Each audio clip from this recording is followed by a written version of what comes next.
Let's talk Stil'rs. It's kickoff time for the Cigar International's Let's Talk Stil'rs show.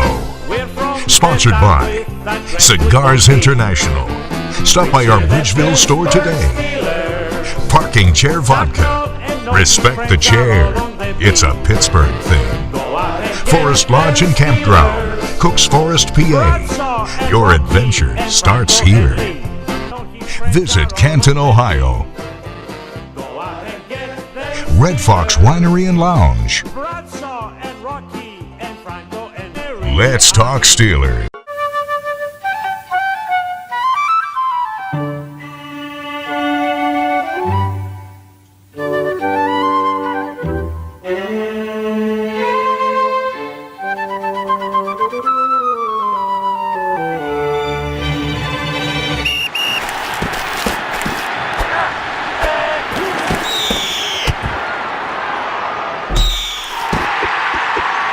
This holiday season, the Ravens still suck. Here we go. Huddle up, Stil'rs Nation. It's Tank and Mike from Cigars International, Bridgeville. Mike, we're on it. Well, first of all, that T-shirt. Nakatomi Plaza. The Christmas party.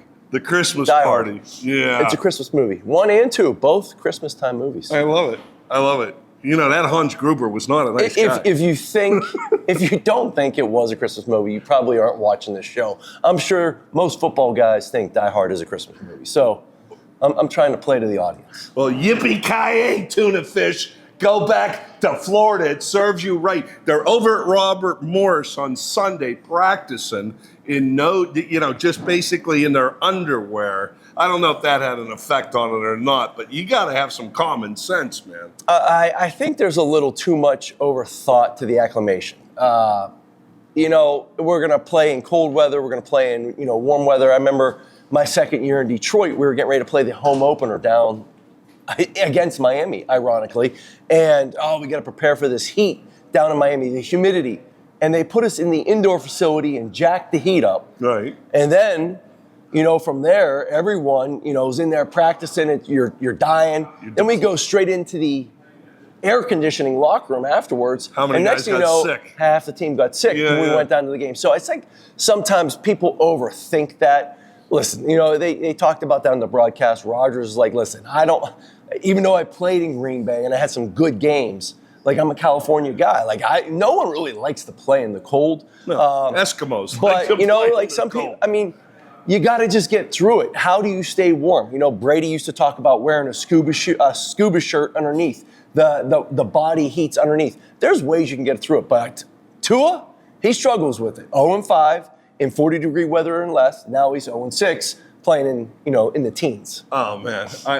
For all of you that went to the game for Monday Night Football, kudos to you. 100 years ago, I would have done it with a bottle of wild turkey. But for you folks that went down there to watch your Stil'rs go on a 2-game winning streak. Before the game, I took my dog out for a lap around the neighborhood. And I came back in. I was like, I don't know how anyone would want to go. My face hurt by the time I came back. So you had to be really drunk. Yeah.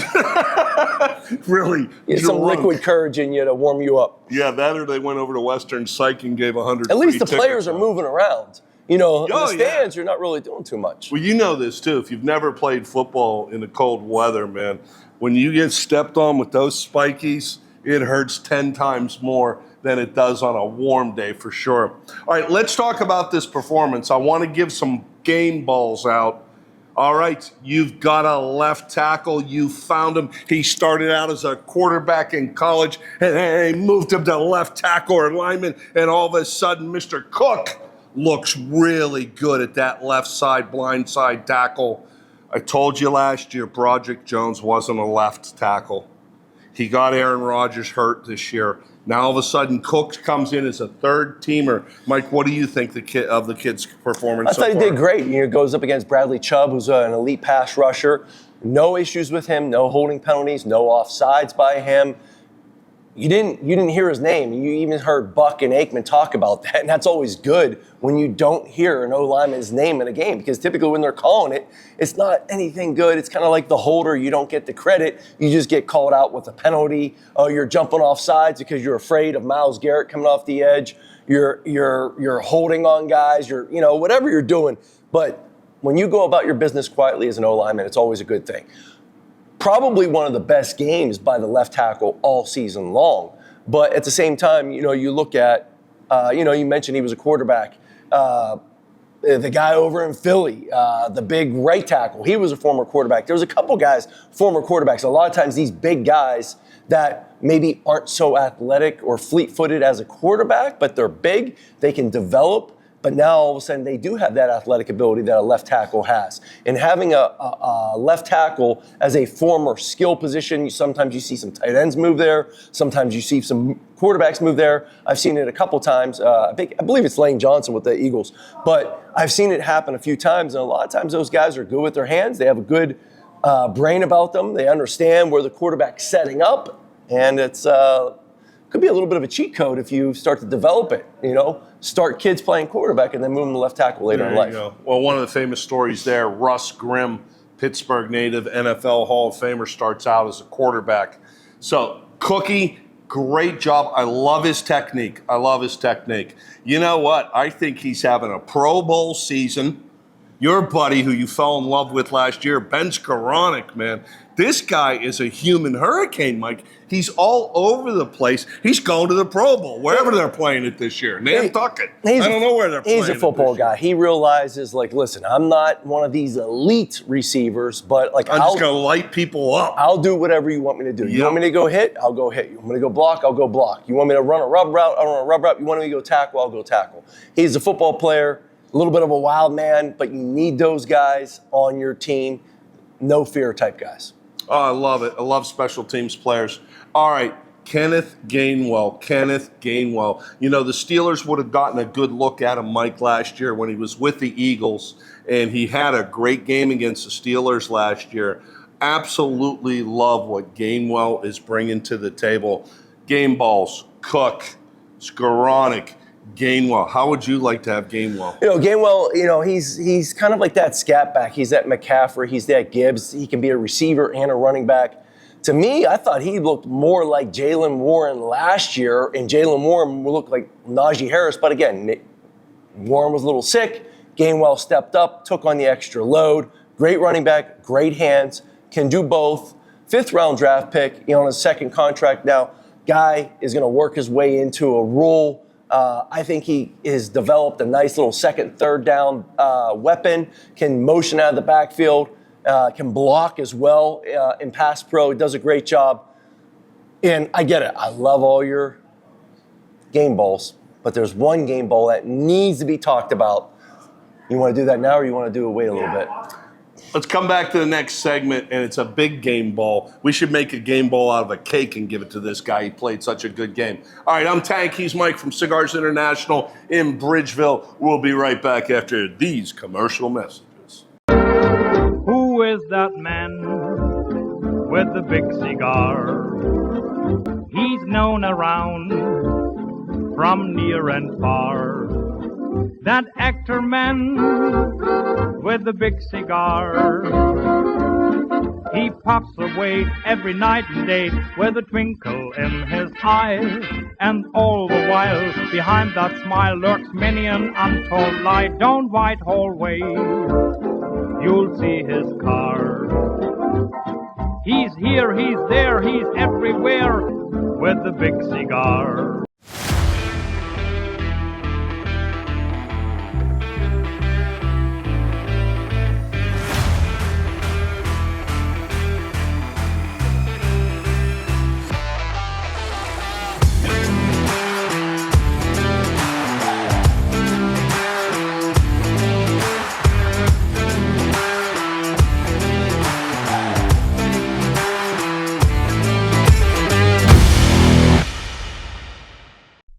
Parking Chair Vodka. Respect the chair. It's a Pittsburgh thing.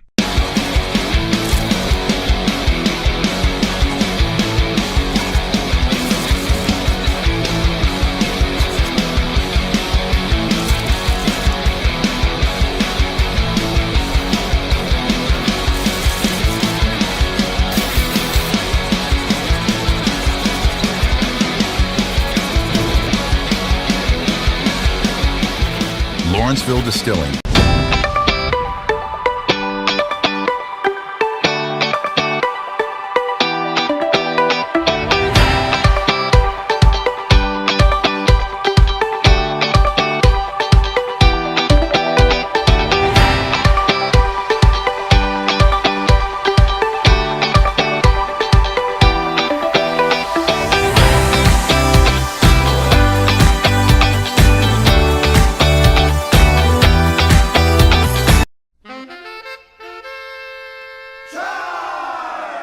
Let's talk Steelers.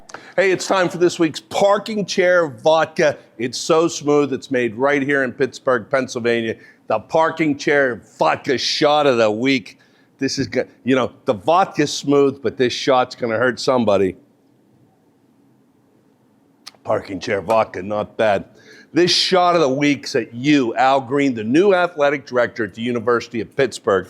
You know, this is my keychain on my car, and it's the 1982 PITT Panther schedule. And it's got teams like Nebraska, Oklahoma, Purdue, West Virginia, because we were playing for national championships back in the early 80s when the University of Pittsburgh was putting more guys in the pros than any other college team out there. Green and Narduzzi, this shot's at you. Now, no disrespect to Bucknell University. Very highly educated people. People like me can't get into Bucknell. You got to have some, coconuts in your head there. And I have no disrespect for the Bucknell wrestling team. Pretty good, too. But when the University of Pittsburgh falls from, like I said, 1982, playing some of the best football programs in the United States, to putting Bucknell on your schedule, what are you doing to the Pitt football program? This all began when Steve Peterson decided to rip out our stadium and rip out the heart of Pitt football. I think, Al Green, you put the final dagger in by adding Bucknell to the Pitt Panther 2026 football schedule. Welcome back to Cigars International in Bridgeville. Let's talk Steelers. I'm Tank. I love this place. I'm here all the time now. I'm sure you are. I know, I got a job as a janitor. No, it's because you're just kicked out of the house, probably. Yeah, it's this time of year when she goes, just go someplace, stay out of my way as I make the tree and wrap things. All right, let's talk about the other game ball here that's got to go to Mr. Magic, Aaron Rodgers. Mike, he still has game. Half this city, in fact, one of the guys on our crew over there last year was talking about how he didn't want Aaron Rodgers coming to Pittsburgh. And I'm like, you're out of your mind. He still has game. These last two games, you've seen a different offense. And I think against the Tuna Fish, it really came out. They used 9 different receivers, including a guy you haven't heard from most of the season in Pat Freiermuth. This offense looks different. Well, go back to when the rumors all broke and everyone said no. I've watched it, and Aaron Rodgers, to me, is the most talented quarterback that's ever played the game. When you look at his release and his mobility, tied everything together, he was the most talented. And the more he's played, the experience he's gained, it's incredible. He can still throw it, yes. Oh. I watched the film before. He was good. I've heard the rumors. I even knew some people in the organization saying, man, this guy can still play. And he can, okay? The thing he's bringing now is just the mental aspect. He's in complete control of that offense. It's with the tempo, the snap count, the checks at the line. He knows, you even saw one point last night, he's talking about the defense. He's like, hey, he's coming. And then, the guy ended up not coming. But if you asked him, would he say, I was wrong? Maybe the guy was coming and was like, oh, crap. He called me out. And it was like, yeah. And then at the same time, maybe, because I know there's a little bit of gamesmanship in the NFL. That's right. And maybe he's like, listen, I don't want him to come, so I'm going to tell him he's coming. When we used to play the Tampa Bay Buccaneers, anytime you checked, they checked. They were showing blitz. You had a cover 2 beater on. All of a sudden, you wanted to get them out of that blitz. Just check to the same exact play. Pretend like you're checking. They'll get to the cover 2. You could give a dummy check. They'll still go to cover 2, and then you have your cover 2 beater. Nice. So there's a little bit of gamesmanship, and Rodgers brings that. It's funny. You saw him beat up a couple weeks ago. and made the comment, some people, yeah, it looks like the guy's going up against Kevin McAllister in Home Alone. Some people, it looks like John Wick. Was beat up. He just keeps on, taking the beating, but he came back into the game all beat up, same way John Wick does. Kind of looks like him. He's got the nose and all that stuff. But I'm telling you right now, Aaron Rodgers is John Wick, and when the whole COVID thing came out, he dressed up like him at one point coming out for Halloween. He is the Baba Yaga. He is the boogeyman to these other teams. He is he's the thing that makes this go, because right now, you're not going to get a couple extra third down penalties with too many men on the field if Mason Rudolph's at quarterback and just running the thing at normal pace. Rodgers, he's getting the play in, and all of a sudden he sees him, hurry up to the line, let's snap the ball. It's a free play. It's a free 5 yards, okay? Now, granted, they got the free play, and they even hooked Valdez-Scantling, so they probably could have got a holding penalty or a pass interference even further downfield. They didn't get that from the officials, but they did get the 12 men on the field. He was calling for it. You can see how smart he is. A couple of times he's still yelling at the bench, quit subbing, because he wants to go a little faster. Controlling that, listen, you have time. So hurry up, get to the line, and then, all right, now let's bring in some subs. Now we can change what we want to do. He has that control. He's been doing that throughout his career. That's one of the reasons why Tomlin wanted him. You remember that a couple years ago, Tomlin was out there, Rodgers trying to rush, Tomlin runs down, calls timeout, starts laughing. That's what Aaron Rodgers does. He has complete command of the offense. He sees looks, even the touchdown to DK Metcalf. Hey, let's check right here. Aikman says he never saw, the whole player dropping in. I believe he did. I believe he knew, he just had to put it on him. Here's the thing.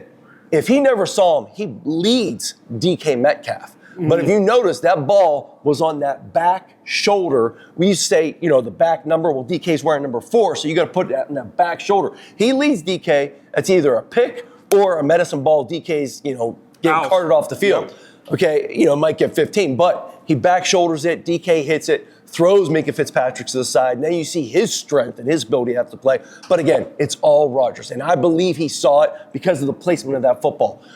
Everything he's doing, everything the Steelers doing offensively, it's excelling because of him. There's no doubt about it. And again, he used 9 different receivers. Now, Mike sees this thing a little bit differently than I do. I don't know how the conversation goes amongst professional adults, but this is Aaron Rodgers' offense. It's not Arthur Smith calling the offense at this point, and you're bearing the fruit from it. 9 different receivers. You heard it throughout the year. Where's Freiermuth? Where's Jonnu Smith? You saw them finally emerge. I don't know what this translates into for the rest of the season, but let's switch now to the little kitty cat up there on your hat.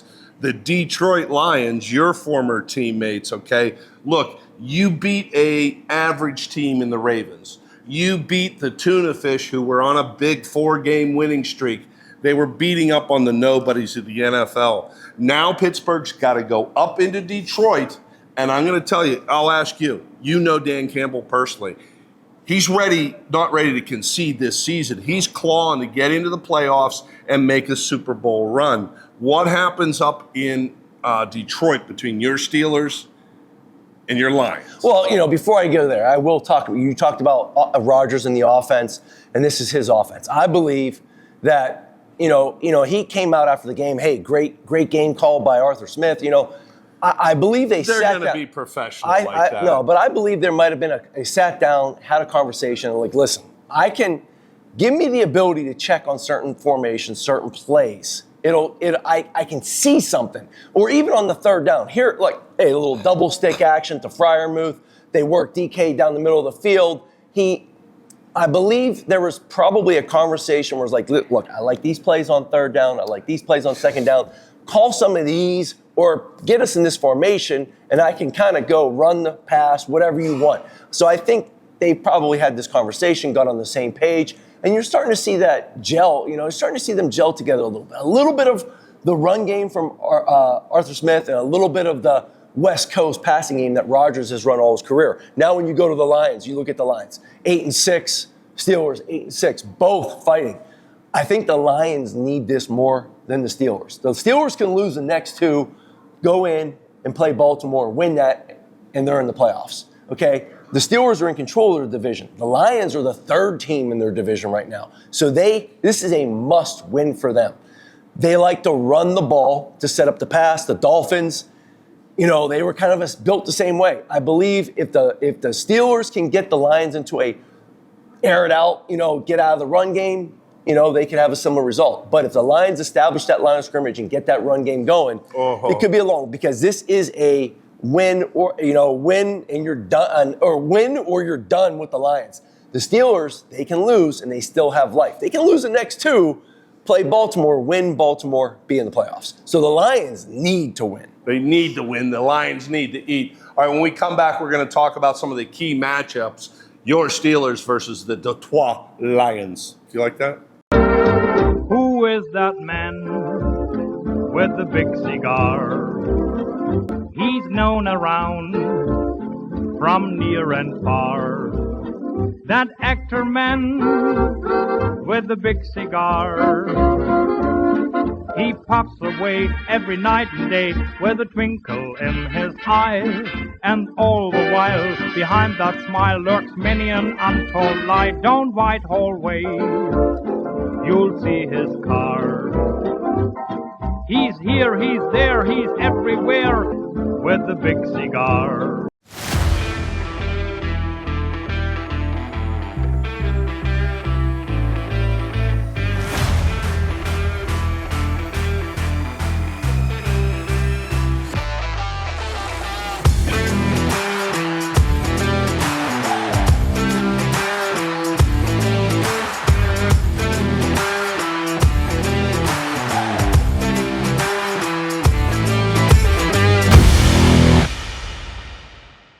Parking chair vodka.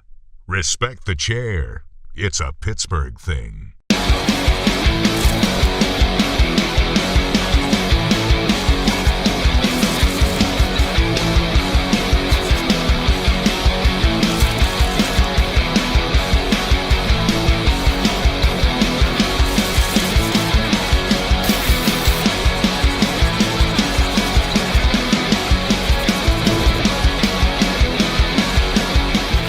Lawrenceville Distilling.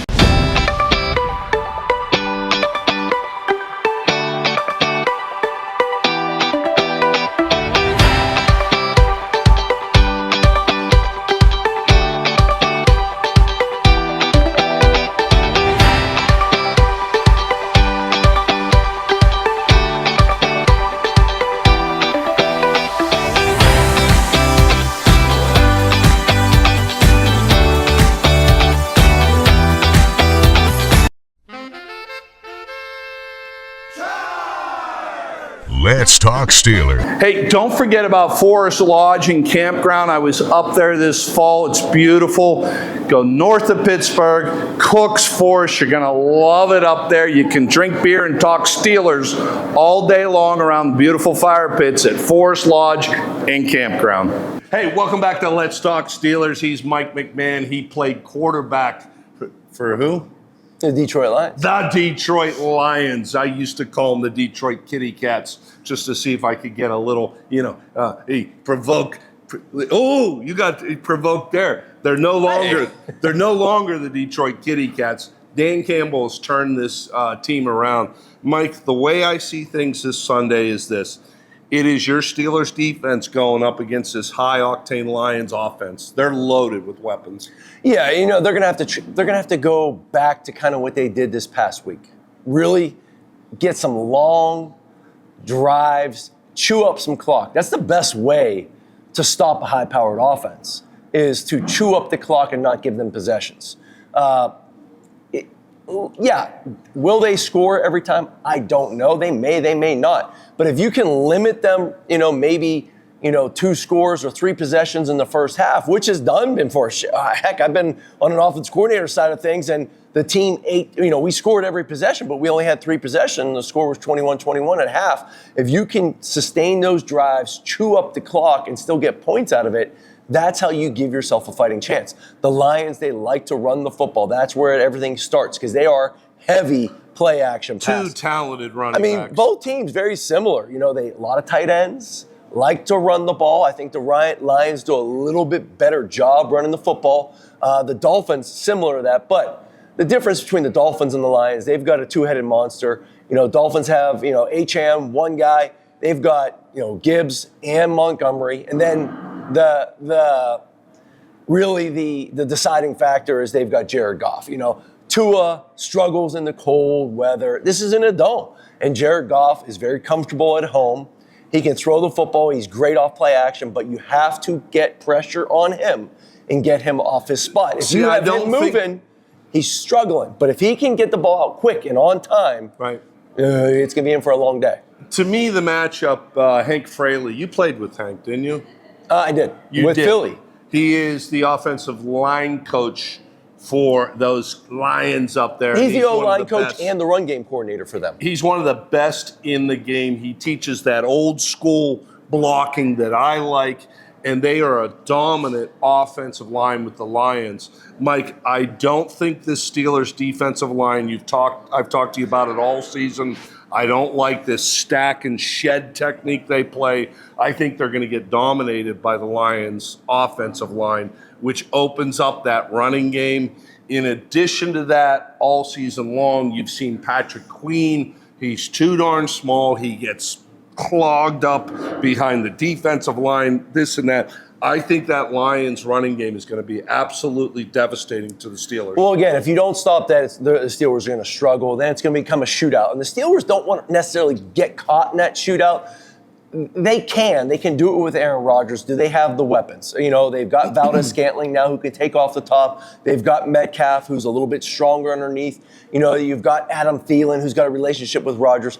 But you look at the Lions, and they've got that Jameson Williams speed that he can catch the ball and take it to the house anytime. Amon-Ra St. Brown does the dirty work. So, there's a lot that goes on. Can the Lions get a mismatch with Gibbs on one of those linebackers? And that's where you can get in trouble with them. So both teams built similar. Who can establish the line of scrimmage? And is TJ Watt going to be back, or is he going to be still hurt from the lung? I hope he's not. That's a devastating injury to have a lung collapse. Just the emotional and mental torture. Well, you're doing rehab and you're trying to think you can get yourself better, and then boom, that happens. So I don't want him to hurt himself. Look, Mike mentioned the long ball with Goff attacking our secondary. All right, from Tank and Mike from Cigars International, Merry Christmas, Happy Holidays. Mike, I think everybody in Pittsburgh should get a free Nakatomi Plaza if we stay beat out the of Lions. Nakatomi Plaza's Christmas party. Stay out of Nakatomi Plaza. Absolutely. All right, Merry Christmas, and let's hope Coach Tomlin delivers a nicely wrapped gift for everybody. Yippee-ki-yay. Yippee-ki-yay, Lions!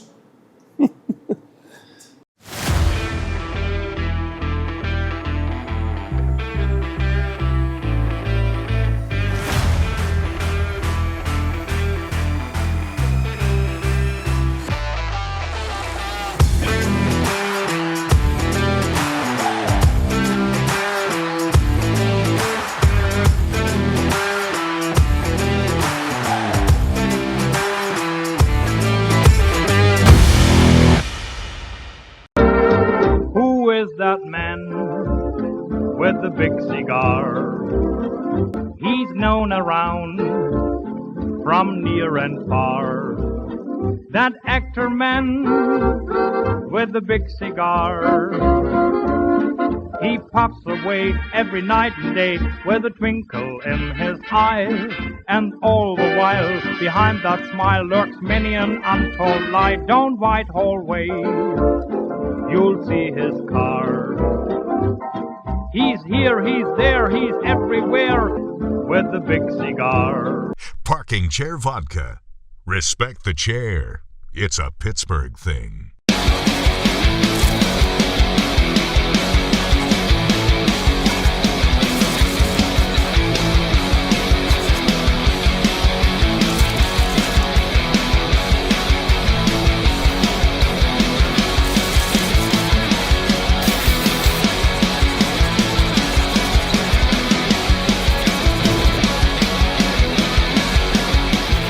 Lawrenceville Distilling.